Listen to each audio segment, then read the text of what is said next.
अमीर बालाज कत्ल केस का मरकजी मुलजिम तीफी भट्ट मुबैना पुलिस मुकाबले में अंजाम को पहुंच गया। सीसीडी हुकाम के मुताबिक ख्वाजा तारिफ गुलशन उर्फ तीफी भट्ट को लाहौर मुंतकिल किया जा रहा था।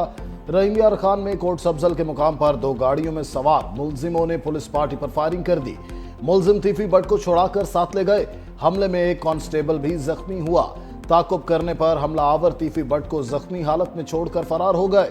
तीफी भट्ट जख्मों की ताब न लाते हुए दम तोड़ गया। सीसीडी हुकाम के मुताबिक तीफी भट्ट अपने ही साथियों की फायरिंग से हलाक हुआ। तीफी भट्ट को इंटरपोल की मदद से दुबई से गिरफ्तार किया गया था।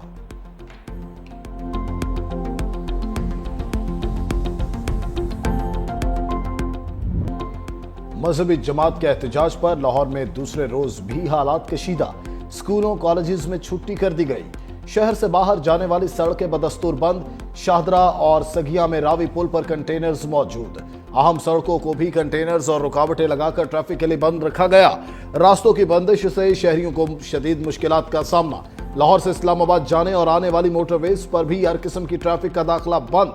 बाबू साबू और ठोकर न्याज बेग से एंट्री की इजाजत नहीं दी जा रही। शहर के अंदर ऑरेंज लाइन ट्रेन और मेट्रो बस सर्विस मुअत्तल। शहरियों के लिए दफातर और कारोबारी मराकज पर पहुंचना महाल हो गया।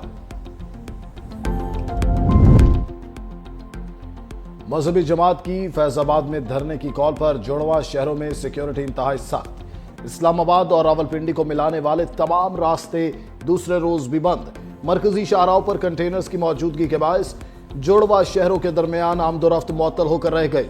मेट्रो बस सर्विस भी मुअत्तल। मोबाइल और इंटरनेट सर्विस दूसरे रोज भी मुअत्तल। इस्लामाबाद के तमाम रास्तों पर भी कंटेनर्स मौजूद। वफाकी पुलिस और एफसी की भारी नफरी तैनात। वफाकी वजीर दाखिला मोहसिन नकवी और वजीर मुमलिकत तलाल चौधरी का फैजाबाद का दौरा। सिक्योरिटी इंतजामात का जायजा लिया। मोहसिन नकवी की इस्लामाबाद पुलिस और फेडरल कांस्टेबलरी के जवानों से मुलाकात। ड्यूटी पर मौजूद जवानों का हौसला बढ़ाया। खैबर पख्तूनख्वा में दहशतगर्दी वापस लाने का जिम्मेदार फर्द वाहिद है। रियासत को ऐसे शख्स के रहम व करम पर नहीं छोड़ सकते। हर मसले का हल मुज़ाकरात नहीं होता। ऐसे होता तो फिर जंगे कभी ना होती।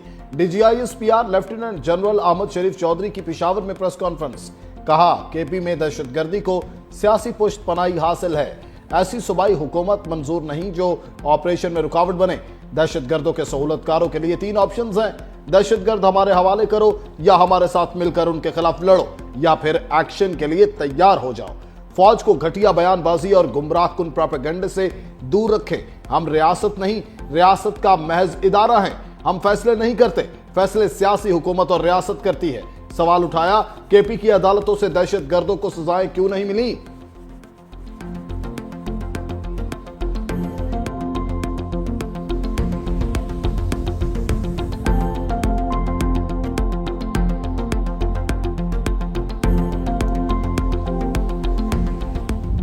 अपनी फौज को इस घटिया बयानबाजी जिसकी अपनी कोई जाती मफाद और कोई गुमराह कुन किस्म का एजेंडा है उससे पाक रखें और दूर रखें। हमारे लिए तमाम सियासी पार्टियां, तमाम सियासी रहनुमा काबिल एहतराम है, मगर अगर कोई ये समझता है कि उसकी सियासत इस मुल्क की रियासत से बड़ी है, ये हमें कबूल नहीं है। अगर एक फर्द भाई ये समझता है कि उसकी जात इस पाकिस्तान से बड़ी है, ये हमें कबूल नहीं है। पाकिस्तान में दहशतगर्दी के लिए अफगानिस्तान को इस्तेमाल किया जाता है। भारत अफगानिस्तान को दहशतगर्दी के बेस कैंप के तौर पर इस्तेमाल कर रहा है। पाकिस्तान की खुद मुख्तारी के लिए जो करना पड़ा करेंगे। DGISPR लेफ्टिनेंट जनरल अहमद शरीफ ने कहा सऊदीया समेत दीगर ममालिक ने भी अफगानिस्तान को समझाने की कोशिश की। अफगानिस्तान में हर दहशतगर्द गिरोह की कोई ना कोई शाख मौजूद है। अफगानिस्तान अपनी सरजमीन को नॉन स्टेट एक्टर्स की आमाजगाह न बनने दे। अगर स्मगलिंग होती रहेगी तो उसके साथ दहशतगर्दी और बारूदी मवाद भी आएगा। उम्मीद है केपी के अवाम की हिफाजत के लिए अफगानिस्तान से सिक्योरिटी की भीख मांगने के बजाय सूबे के जिम्मेदार खुद हिफाजत करेंगे।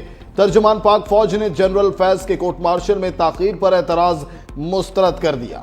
बोले जिसका ट्रायल हो रहा है वो साबिक DGISI हैं। ये इंतहाई अहम नौयत का मामला है जिसका एक कानूनी तरीकाकार है। फील्ड जनरल कोर्ट मार्शल में ताखीर की परवाह नहीं, इंसाफ के तकाजे पूरे होंगे।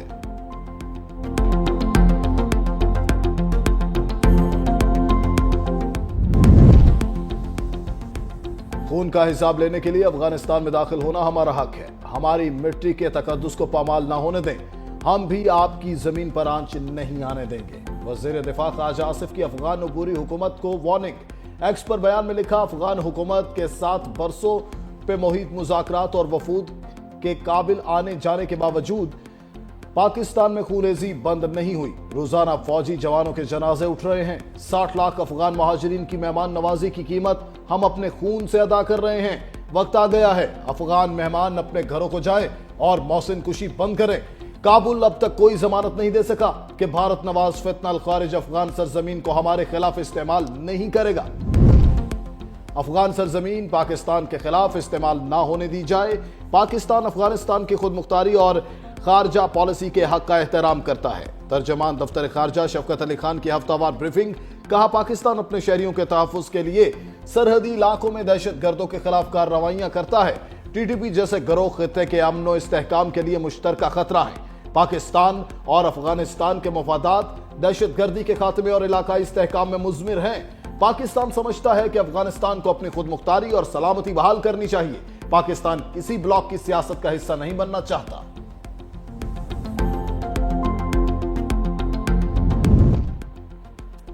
وزیر اعلیٰ خیبر پختونخوا علی امین گنڈا پور کے استعفے کی گمشدگی پر پی ٹی آئی کا مشاورتی اجلاس۔ خیبر پختونخوا اسمبلی کا ہنگامی اجلاس آج 3 بجے طلب کر لیا۔ وزیر اعلیٰ علی امین گنڈا پور کے خلاف عدم اعتماد کی تحریک جمع کرائی جائے گی۔ ذرائع کے مطابق علی امین گنڈا پور کا دوسرا استعفیٰ بھی تیار۔ گنڈا پور کا ہاتھ سے لکھا استعفیٰ ایک بار پھر گورنر کو بھجوایا جائے گا۔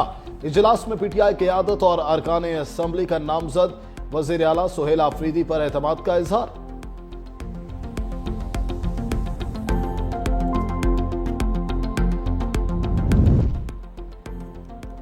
پیپلز پارٹی کا وزیر اعظم آزاد کشمیر کے خلاف تحریک عدم اعتماد لانے کا فیصلہ۔ فریال تالپور کی زیر صدارت پیپلز پارٹی آزاد کشمیر کی پارلیمانی پارٹی کا اجلاس۔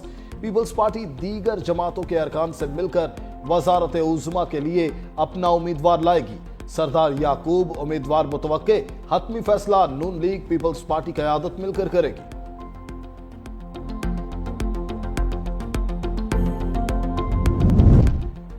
وفاقی وزیر خزانہ محمد اورنگزیب اہم دورے پر امریکہ روانہ۔ ورلڈ بینک اور آئی ایم ایف کے اجلاسوں میں پاکستان کی نمائندگی کریں گے۔ وزیر خزانہ آئی ایم ایف اور ورلڈ بینک سمیت عالمی مالیاتی اداروں کے حکام سے ملاقاتیں بھی کریں گے۔ وزیر خزانہ کی عالمی بینک کے صدر اجے بنگا سے ملاقات بھی ہوگی۔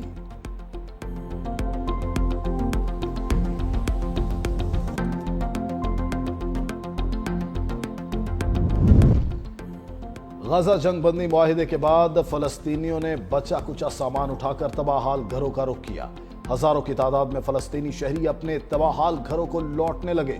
دوسری جانب اسرائیلی فوج نے معاہدے کے تحت نئی حدود پر پوزیشنز سنبھالنی شروع کر دی۔ امریکہ کے نمائندہ خصوصی اسٹیو وٹکوف نے کہا، اسرائیلی فوج نے انخلا کا پہلا مرحلہ مکمل کر لیا۔ یرغمالیوں کی رہائی کے لیے 72 گھنٹے کا وقت شروع ہو گیا۔ صدر ٹرمپ کل اسرائیل پہنچیں گے، جہاں وہ ممکنہ طور پر اسرائیلی یرغمالیوں کو رہائی پر خوش آمدید کہیں گے۔